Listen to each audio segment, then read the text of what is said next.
നിങ്ങൾ അറിഞ്ഞോ, ഒറ്റപ്പാലത്ത് ഇങ്ങനെ ലൈവ് ആയിട്ട് നിൽക്കാൻ ലൈവ് 7 സൂപ്പർ മാർക്കറ്റ് നിങ്ങൾക്കായി ഓപ്പൺ ആയിരിക്കുന്നു. ഈ തെരഞ്ഞെടുപ്പിൽ കോലീബി സഖ്യം സജീവമെന്ന മുൻ MLA M. ഹംസ. ഈ തദ്ദേശ തിരഞ്ഞെടുപ്പിൽ കോലീബി സഖ്യം സജീവമെന്ന മുൻ MLA M. ഹംസ.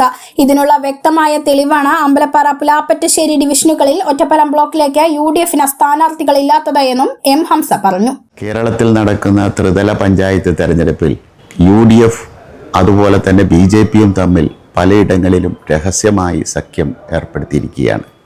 കേരളത്തിനകത്ത് ഇടതുപക്ഷ ജനാധിപത്യ മുന്നണിയെ പരാജയപ്പെടുത്തുന്നതിന് വേണ്ടി കോലീബി സഖ്യം രൂപപ്പെട്ടിരിക്കുന്നു. അതിൻ്റെ തെളിവാണ് ഒറ്റപ്പാലം ബ്ലോക്കിലെ അമ്പലപ്പാറയിലും പുലാപ്പറ്റശ്ശേരിയിലും ഇടതുപക്ഷ ജനാധിപത്യ മുന്നണിക്കെതിരായി BJP മാത്രം മത്സരിക്കുന്നത്. 17 വാർഡുകളാണ് ഒറ്റപ്പാലം ബ്ലോക്ക് പഞ്ചായത്തിൽ ഉള്ളത്. ആ 17 ഡിവിഷനുകളിൽ 2 ഡിവിഷനുകളിൽ UDF മത്സരിക്കുന്നില്ല.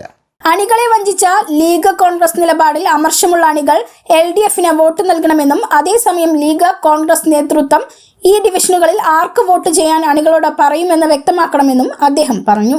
ലീഗിനും കോൺഗ്രസിനും വോട്ടുള്ള ആ 2 വാർഡുകളിൽ ലീഗുകാരും കോൺഗ്രസ്സുകാർക്കും ആരും BJPക്ക് വോട്ട് ചെയ്യാൻ തീരുമാനിച്ചിരിക്കുകയാണ്. BJPക്ക് വോട്ട് ചെയ്യരുതെന്നും BJPയുടെ ഭരണം അവസാനിപ്പിക്കണമെന്നും പറഞ്ഞ് അണികളെ ബോധ്യപ്പെടുത്തുന്ന കോൺഗ്രസ് ലീഡർഷിപ്പ് BJPക്ക് വോട്ട് ചെയ്യുകയാണ് ഇവിടെ ചെയ്യുന്നത്. ഈ ലീഗുകാരും കോൺഗ്രസ്സുകാരും അവരുടെ അണികളെയും അവരുടെ പൊളിറ്റിക്കൽ നിലപാടിനെയും വഞ്ചിച്ചിരിക്കുന്നു. ആ വഞ്ചിച്ചതിനെതിരായി കോൺഗ്രസിൻ്റെയും ലീഗിൻ്റെയും അണികൾ ഇടതുപക്ഷ ജനാധിപത്യ മുന്നണിക്ക് അനുകൂലമായി വോട്ട് ചെയ്ത് BJP വികാരമുള്ളവരെല്ലാം ഇടതുപക്ഷ ജനാധിപത്യ മുന്നണിക്ക് വോട്ട് ചെയ്യണമെന്ന് അഭ്യർത്ഥിക്കുകയാണ്. 13ാം ചട്ടത്തിനകത്ത് 2 സ്ഥാനാർത്ഥികളെ ഉള്ളൂ. ഒന്ന് LDF സ്ഥാനാർത്ഥിയാണ്, മറ്റൊന്ന് BJP സ്ഥാനാർത്ഥിയാണ്. എന്തുകൊണ്ട് ഈ മണ്ഡലങ്ങളിൽ UDF മത്സരിച്ചില്ല?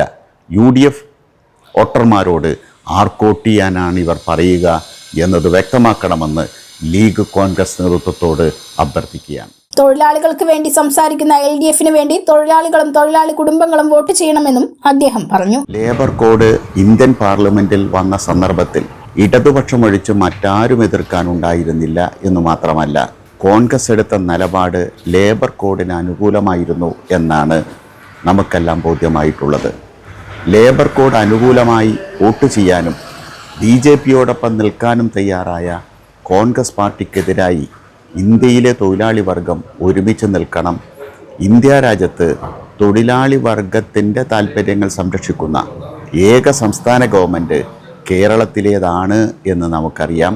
അതുകൊണ്ട് തൊഴിലാളികൾ എല്ലാവരും അവരുടെ കുടുംബങ്ങളെല്ലാവരും ഇടതുപക്ഷത്തിന് അനുകൂലമായി വോട്ട് ചെയ്യണമെന്ന് ഞാൻ അഭ്യർത്ഥിക്കുകയാണ്.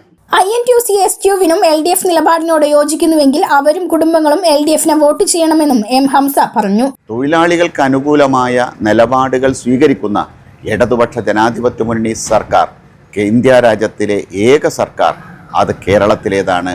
അതിന് പിന്തുണ നൽകാനായിരിക്കണം ഈ ത്രിതല പഞ്ചായത്ത് തെരഞ്ഞെടുപ്പിൽ തൊഴിലാളികളും അവരുടെ കുടുംബാംഗങ്ങളും വോട്ട് ചെയ്യേണ്ടത്. INTUCക്കും STUവിനും ഉൾപ്പെടെ ഞങ്ങൾ ഈ പറഞ്ഞ നിലപാടിനോട് യോജിപ്പാണെങ്കിൽ INTUCയും അതുപോലെ STUവും അവരുടെ തൊഴിലാളികളോട് ഇടതുപക്ഷത്തോട് വോട്ട് ചെയ്യാൻ നിർദ്ദേശിക്കണമെന്നും ഞാൻ വളരെ വിനയപുരസരം അഭ്യർത്ഥിക്കുന്നു.